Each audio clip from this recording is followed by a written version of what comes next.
Eu vou pedir para você abrir sua Bíblia no livro de Daniel, primeiro capítulo. Daniel, primeiro capítulo. Quero ler a partir do verso de número 8. Daniel, capítulo de número 1, verso de número 8. Diz assim a palavra do Senhor. Resolveu Daniel firmemente não contaminar-se com as finas iguarias do rei, nem com o vinho que ele bebia. Então pediu ao chefe dos eunucos que lhe permitisse não contaminar-se. Ora, Deus concedeu a Daniel misericórdia e compreensão da parte do chefe dos eunucos. Disse o chefe dos eunucos a Daniel: tenho medo do meu senhor, o rei, que determinou a vossa comida e a vossa bebida. Por que, pois, veria ele o vosso rosto mais abatido do que os dos outros jovens da vossa idade? Assim, porieis em perigo a minha cabeça para com o rei.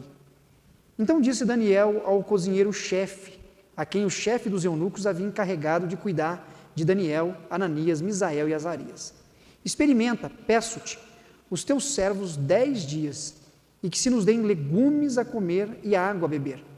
Então, se veja diante de ti a nossa aparência, e a dos jovens que comem das finas iguarias do rei. E segundo vires, age com os teus servos. Ele atendeu e os experimentou 10 dias. No fim dos 10 dias, a sua aparência era melhor. Estavam eles mais robustos do que todos os jovens que comiam das finas iguarias do rei. Com isto, o cozinheiro-chefe tirou deles as finas iguarias e o vinho que deviam beber e lhes dava legumes. Ora, a estes 4 jovens, Deus deu o conhecimento e a inteligência em toda a cultura e sabedoria, mas a Daniel deu inteligência de todas as visões e sonhos. Vencido o tempo determinado pelo rei para que os trouxessem, o chefe dos eunucos os trouxe à presença de Nabucodonosor. Então o rei falou com eles, e entre todos não foram achados outros como Daniel, Ananias, Misael e Azarias. Por isso passaram a assistir diante do rei. Em toda a matéria de sabedoria e de inteligência, sobre que o rei lhes fez perguntas, os achou 10 vezes mais doutos do que todos os magos e encantadores que havia em todo o seu reino. Daniel continuou até o 1º ano do rei Ciro. Amém. Até aí. A história de Daniel é uma história bem conhecida por todos nós. A vida deste jovem, juntamente com os seus amigos, que é levado cativo para a Babilônia. A nação babilônica, durante a sua hegemonia, quando conseguiu alcançar força e poder, força militar e poder bélico para poder dominar as nações, levou grande parte da população de Israel como cativa à Babilônia. Nessa conquista, a Babilônia agiu de maneira muito inteligente, porque não levou tão somente força, mão de obra para o trabalho do cotidiano, mas procurou levar jovens que tivessem capacidade, inteligência, entendimento, para poder ajudá-los na gestão, no governo da nação. Eles procuravam pessoas capacitadas, para que através da capacidade destes, a Babilônia pudesse permanecer e prosseguir como uma forte nação. E Daniel é levado junto com seus amigos. E, conhecendo toda a história, nós sabemos que Daniel se tornou uma grande referência na Babilônia. Mesmo com a mudança de governo, mesmo com a mudança de reis, Daniel se tornou alguém muito influente. Daniel se tornou uma voz que era ouvida. Daniel era um estrangeiro. Daniel era alguém que estava ali porque foi levado como um homem cativo, um prisioneiro, mas se tornou uma das pessoas mais ouvidas pelo rei. Se tornou alguém influente. O texto que nós lemos mostra a postura inicial de Daniel nesse processo. Daniel havia sido criado nas terras de Israel e aprendeu tudo a partir da Torá, do livro da lei, os primeiros 5 livros da Bíblia, que era o que eles tinham naquele período como texto inspirado por Deus para orientá-los. Não havia ainda os livros históricos, os textos proféticos, havia a Torá, havia os primeiros 5 livros da lei. E Daniel, ele conhecia a palavra de Deus, ele conhecia as leis de Deus, e quando ele chega na Babilônia, ele quer preservar, ele quer manter os seus princípios. Mesmo numa nação onde havia a cultura de adoração a outros conceitos de deuses, Daniel decidiu no seu coração se manter fiel àquilo que ele havia aprendido, ouvido durante toda a sua infância. E ele chega então ao copeiro e pede para que a sua comida não seja a mesma que seria servida. Há vários motivos que possa ter levado Daniel a tomar essa decisão. Uma delas é porque na cultura judaica há alimentos que não podem ser consumidos. Uma outra é porque na Babilônia a comida do rei poderia ser oferecida aos deuses. Mas Daniel ele pede para seguir a sua própria dieta. Mas o propósito de seguir a sua própria dieta não é tão somente em busca de uma vida saudável. Ele não estava aqui iniciando a vida fitness, né? Daniel não é o pai da vida fitness, ele tão somente estava seguindo as orientações daquilo que ele cria e ele queria permanecer firme. E Deus dá graça a ele ao ponto de que o chefe dos eunucos lhe ouve, mesmo temeroso, mesmo preocupado, mesmo inquieto sobre o que poderia acontecer. Ele decide fazer um teste com Daniel por alguns dias, dando-lhe aquilo que ele havia pedido, apenas legumes e água, para que ele pudesse se alimentar. Essa postura de Daniel o levou a ser ouvido, o levou a ser influente, o levou a fazer diferença na sociedade a qual ele estava inserido. Porque é muito fácil você exercer influência no seu meio, mas é difícil você se tornar uma voz ouvida num ambiente hostil. É muito fácil as pessoas serem ouvidas num ambiente em que elas exercem força, exercem poder, mas é difícil alguém ser ouvido num lugar onde ela ainda não conquistou credibilidade. É diferente.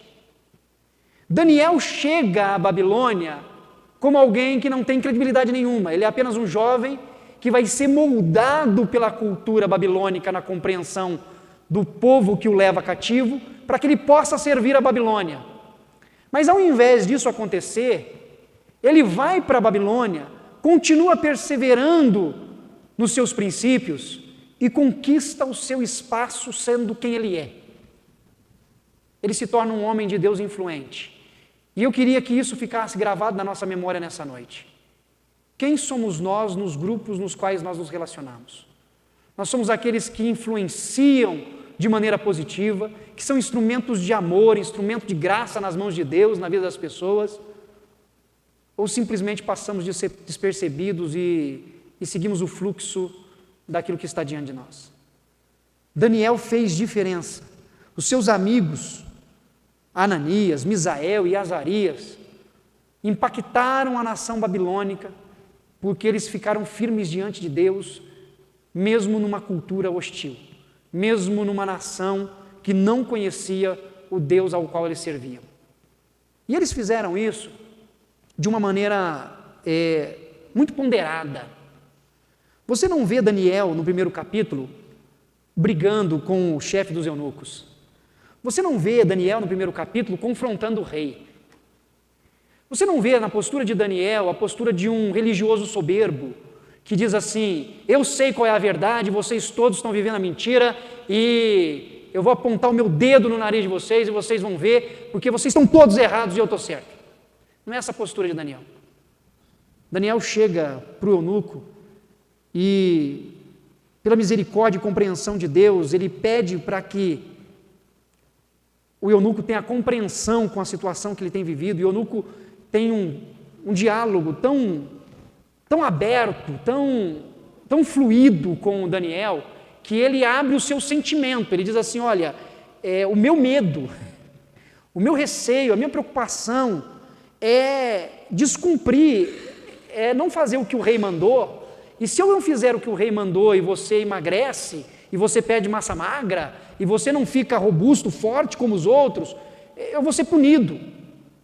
E Daniel, então, compreendendo também a situação do eunuco, pondo-se no lugar, tendo empatia por aquele que era um profissional a serviço do rei da Babilônia, ele diz assim: não, então vamos fazer um acordo, vamos fazer um teste, 2 semanas, me dá uns dias, se você vê que o negócio está complicando, está degringolando, que a situação está difícil, eu como, da comida do rei. Agora, se você vê que não, que eu estou indo bem, você continua tendo compaixão de mim e deixa eu comer o que eu preciso comer. Há um diálogo entre eles. A influência de Daniel se inicia com um processo de compreensão do outro, aceitação do outro e transmissão daquilo que ele aprendeu e viveu para colaborar com a vida do outro. E por isso Daniel se tornará uma das maiores referências na Babilônia. Os reis passarão, mas Daniel permanece. Como somos nós, no nosso dia a dia, nos vínculos que nós estabelecemos? Como igreja presbiteriana independente de Mojimirim, como nós temos influenciado as pessoas que convivem com a gente? Como nós temos nos relacionado com as pessoas no nosso ambiente de trabalho? Como nós nos relacionamos com os vizinhos que moram ao lado da nossa casa? Como nós nos relacionamos com os colegas que praticam o esporte que nós praticamos? Como se dá a nossa convivência? Como se dá a nossa relação? Como se dá o nosso diálogo? Como que nós ouvimos e como que nós nos comunicamos? Será que nesse ato nosso de ouvir, de falar, de conviver, será que estamos exalando o bom perfume de Jesus Cristo? Será que estamos alcançando essas vidas e transmitindo para elas aquilo que é tão importante e prioritário para nós, que é a vida com Deus em Cristo Jesus? A influência de Daniel não é uma influência de um CEO, de um administrador, de alguém que tão somente é competente nas atividades que realiza, que é perfeccionista no seu trabalho, que é gerenciador, que sabe pôr limites, que sabe forçar a barra quando necessário, que sabe administrar todas essas coisas do cotidiano de uma vida profissional. Não é isso que torna Daniel um homem influente. O que torna Daniel um homem influente é o seu temor a Deus e saber que ele foi posto ali, mesmo num ambiente de pressão e opressão, para ser instrumento nas mãos de Deus. E o que pode nos fazer influentes, aonde quer que estejamos, seja num ambiente também de pressão e de opressão, é saber que aonde Deus nos colocou é para que nós sejamos porta-voz do Evangelho de Jesus Cristo. A influência que nós podemos exercer no nosso ambiente familiar, no bairro em que moramos, nos lugares que frequentamos, não é da capacidade que temos, da função que ocupamos, do serviço bem feito que realizamos, porque isso aí outras pessoas fazem, às vezes outras pessoas fazem melhor do que nós, mas o que faz diferença é se nós de fato estamos revelando e manifestando Jesus Cristo através da nossa vida às pessoas que estão ao nosso redor. Se quando abrimos os nossos lábios, se quando conversamos com alguém na fila do banco, apesar que hoje em dia ninguém vai no banco, né? Hoje em dia é tudo por aplicativo, né? Quando nós estamos, às vezes, esperando para ser atendido numa loja, ou quando nós estamos num restaurante, aguardando o garçom nos atender, ou conhecemos alguém em algum momento, ou nos relacionamos com as pessoas, dos colegas, dos nossos filhos que são pais na vida da escola, quando estamos na reunião da diretoria, ou com a secretária, a coordenadora, quando estamos numa reunião profissional com os nossos colegas de trabalho, para poder estabelecer metas, corrigir erros, equívocos, se nesses lugares em que estamos, se Jesus Cristo tem se manifestado por meio de nós, se as pessoas se sentem amadas, acolhidas, respeitadas, e que ao verem em nós algo diferente, se sintam impactadas ao ponto de questionar qual é a razão da maneira como vivemos. E assim como Daniel vivia porque reconhecia que a sua vida estava nas mãos de Deus, se nós declaramos e reconhecemos que a nossa vida está nas mãos e a serviço de Cristo, a serviço de Jesus, se tudo o que fazemos é para Jesus, quem convence as pessoas do pecado, da justiça e do juízo, é o Espírito Santo de Deus. É o Espírito Santo que trabalha nos corações. Não é a nossa argumentação, não é a nossa lógica, não é o nosso apelo que gera conversão. Quem gera conversão é o Espírito. É o Espírito do Senhor que trabalha, molda, convence, constrange. E Deus pode usar as nossas vidas como instrumento da sua graça. Deus quer usar as nossas vidas como instrumento da sua graça. Mas para isso nós precisamos, em todo lugar aonde estivermos, nós precisamos nos abrir para o diálogo. E nesse diálogo intencional, nós precisamos clamar para que Deus nos use como instrumento de bênção na vida das pessoas. Que Deus use a nossa vida, até mesmo quando vamos pedir ou fazer algo por nós mesmos. Foi o caso de Daniel. Daniel queria permanecer firme nos seus propósitos. E a maneira como ele interagiu com o eunuco fez com que ele alcançasse o que ele esperava, porque Deus concedeu a Daniel misericórdia e compreensão da parte do chefe dos eunucos. Os jovens, que estavam numa cultura diferente, tanto que eles recebem nomes diferentes, né? Daniel, Ananias, Misael e Azarias, como nós sabemos na história, eles vão receber outros nomes. Isso porque a cultura babilônica, uma forma de exercer poder, uma forma de exercer força sobre o outro, é mudar o seu nome, dizendo assim: olha, esse nome que você recebeu na sua terra, são nomes que se associam ao Deus da sua terra. Mas aqui vocês vão ter outros nomes, porque o Deus que está sobre vocês é outro. Por isso que as culturas mudam os nomes. É imposto. Aqui você não se chama mais dessa forma, você vai mudar. Mas mesmo sofrendo todas essas coisas de uma cultura diferente da qual eles estavam habituados até então, eles recebem graça de Deus. Eles recebem misericórdia de Deus. Eles continuam firmes diante de Deus. Porque independente da cultura, independente do meio no qual nós estamos, o que importa é quem governa o nosso coração e a nossa vida. Não importa onde você esteja. Se você estiver dentro de um templo religioso, um templo cristão, você é o mesmo que vai estar dentro de qualquer outro lugar. Você não muda. Você é você. O meio não nos torna quem somos. Mas em quem cremos, sem dúvida nenhuma, muda quem somos. Se cremos em Jesus, Jesus muda a nossa essência, Jesus transforma o nosso coração, Jesus transforma as nossas atitudes, Jesus transforma o nosso comportamento, Jesus transforma os nossos valores, Jesus transforma as nossas relações. E nós precisamos nos abrir dia após dia para sermos transformados por essa ação do Espírito Santo em nós, para que sejamos influentes. Não é influentes no sentido de alcançar força e poder, mas influentes ao ponto de fazer diferença na vida de uma pessoa de cada vez. É fazer diferença na vida do colega que trabalha com a gente. É influência para falar sobre Jesus para o vizinho, que mora há tantos anos ao lado da nossa casa e nós nunca falamos do amor de Jesus para ele.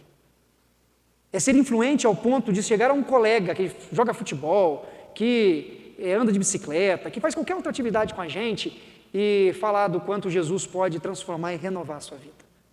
É influente ao ponto do pai fazer diferença na vida do seu filho. É influência ao ponto do avô fazer diferença na vida do seu neto. É influência ao ponto de replicarmos ao outro o que Jesus tem feito na nossa vida e como Jesus pode transformar a vida dos outros. É essa a influência. Nós somos uma igreja que no próximo ano nós faremos, no ano de 2026, nós faremos 150 anos. Quantas vidas nós temos influenciado? Quantas famílias nós temos impactado? Quantos corações nós temos alcançados? Quantos casamentos nós temos sido instrumentos nas mãos de Deus para restaurar? Quantos relacionamentos de pais e filhos Deus tem nos usado para trazer compreensão? Quantos profissionais abatidos, decepcionados, frustrados, machucados, Deus tem nos usado para trazer um novo ânimo, uma nova direção? Quantas famílias você tem impactado na sua caminhada? Em quantas vidas você tem sido influente, mas não influente para manipulá-los, não influente para ganhar algum benefício em troca, não influente para poder fazer com que eles sejam como você é, mas quantas pessoas você tem sido instrumento de Deus para fazer diferença de fato, para que ela se sinta amada, acolhida pelo Senhor, Deus de toda a glória. Porque o propósito nosso como igreja de Cristo é sermos porta-voz do Evangelho. Nós podemos fazer trabalhos sociais, e é importante, mas nós não somos ONG. Nós podemos fazer muitas coisas, muitas atividades, mas tem uma atividade, uma ação que é própria da igreja, que essa não é o Estado que vai fazer, não é o governo que vai fazer, não é o hospital que vai fazer, não são as escolas estaduais, municipais ou particulares que farão. Essa ação que compete à igreja é anunciar o Evangelho de Jesus Cristo. As outras coisas competem a outras instituições. E se nós queremos ser influentes, se nós queremos alcançar vidas, só é de uma forma, anunciando o Evangelho de Jesus Cristo. Porque esse é o papel da igreja. Esse é o papel da igreja. E às vezes o inimigo nos cega de tal forma que nós queremos fazer todas as outras coisas, menos aquilo para o qual fomos resgatados pelo sangue de Jesus. Queremos ser idealizadores políticos, queremos ser promotores de ideias filosóficas, queremos ser manipuladores da máquina, do Estado, do poder, e deixamos de lado o que Jesus nos resgatou para sermos, a igreja dele, que anuncia o evangelho de perdão e graça. E que nessa noite, nós como igreja, na nossa caminhada, que nós possamos clamar para que Deus nos faça influente, como fez Daniel. Que as pessoas, ao olhar para nós, ao viver com a gente, ao conviver conosco, que elas possam ver as nossas limitações como homens e mulheres, mas que elas possam ver um coração redimido pelo sangue de Jesus vertido na cruz do Calvário. Essa é a influência que nós podemos exercer sobre a sociedade e as pessoas que estão ao nosso lado. Que na celebração dos nossos 140 anos, o ano que vem, os 150 no próximo, que nós possamos nos tornar cada vez mais pessoas, indivíduos, influentes a serviço do reino onde estivermos. Porque só assim a nossa igreja como comunidade também será mais influente como instituição, porque nós estaremos fazendo aquilo que fomos resgatados para fazer. Que Deus nos abençoe e que nós possamos olhar para Cristo. E mesmo numa cultura hostil, mesmo numa sociedade marcada por tantas ideias e visões diferentes, que nós possamos continuar sendo aquilo que Jesus Cristo nos chamou para ser. Que nós possamos continuar sendo o que fomos resgatados pelo sangue de Jesus para sermos. E que possamos ser porta-vozes do Evangelho. Um Evangelho que transforma, um Evangelho que muda, um Evangelho que restaura, um Evangelho que cura. Que possamos anunciar as boas novas do Evangelho de Jesus. Amém? Quais são as pessoas que Deus tem colocado ao seu lado?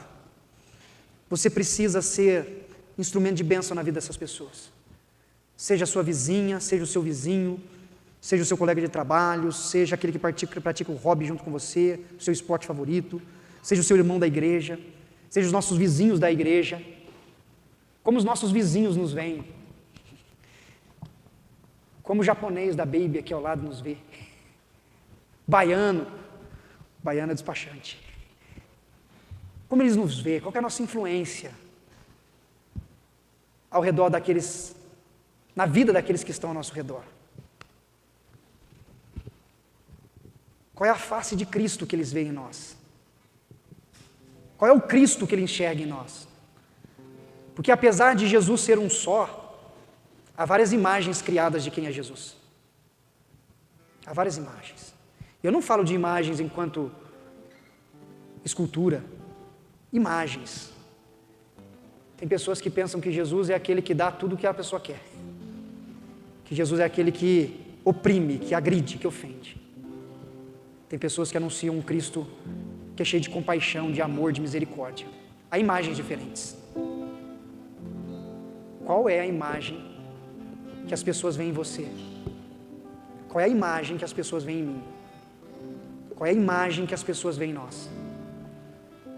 A Bíblia diz que nós fomos criados à imagem e semelhança de Deus. Mas qual será essa imagem que as pessoas veem? Que Deus nos dê graça, para que nós, a partir dessa noite, a partir desse momento, possamos procurar ser instrumentos nas mãos de Deus, para que possamos mostrar a real face de Cristo Jesus. A real face. Feche seus olhos.